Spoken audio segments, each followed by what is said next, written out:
Hatta em hatin wargah şehit Rostemcî dî me gelek kamp guhartin, me gelek wargeh guhartin. Ev demên berê de şêwekê dîroka wargehê tevê ra giştî bûye şahid.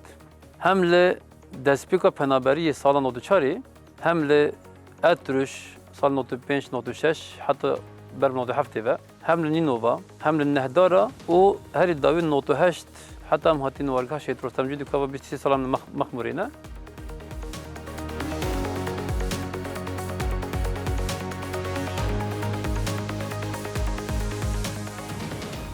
Ev daxwaz anca ev hevldanên dewleta Iraqê yên ku derdora wargehê tel bikêşin, sîn bikêşin, tenê deryekî vekirî wargehê hebitin, îgelê Mexmûrê hebitin, piştî jiyana 27-8 salan rastî bi me re hinek fikara çê dike, gumanan çê dike.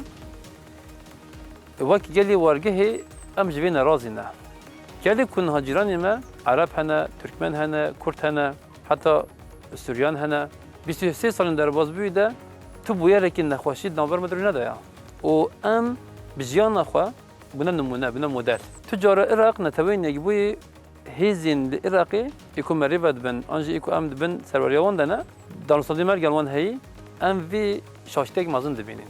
Çima em şaştek mezin dibînin? Beramberî Iraqê madem tu kêmaniyekî menînin, tu sûcekî menînin, em jiyanekî aram dixwazin, çima Iraq di vê tevliheviya ku Iraqê de heyî, Daeş heyî, êriş hene, alozî hene, çima li ser gelê me vê ferz dike.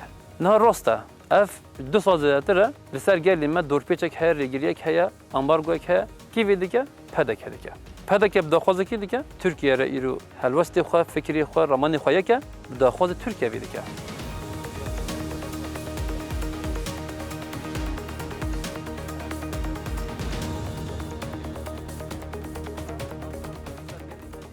Aramî jiyan bike, gelê wargehê çawa 2014 hatine Daişê de rolê mîsyonekî baş lêst, weke xwebex bi rexa gelê Iraqê cih girt, gelên Iraqê cih girt û duyemê dî de ji bo berjewendiyên Iraqê, ji bo em bêjin destkeftên Iraqê canê xwe jî feda kir û li rexa gelên Iraqê cih girt, niha jî em amade ne divê dema dawiya tevgera Daişê zêde bûyî de, divê dema dawiya Tirkiye Kurdistan dagir dike de em ji amade ne li rexa gelê Iraqê ji bo parastina destkeftên Iraqê jî tiştekî ji destê me tê were em bikin.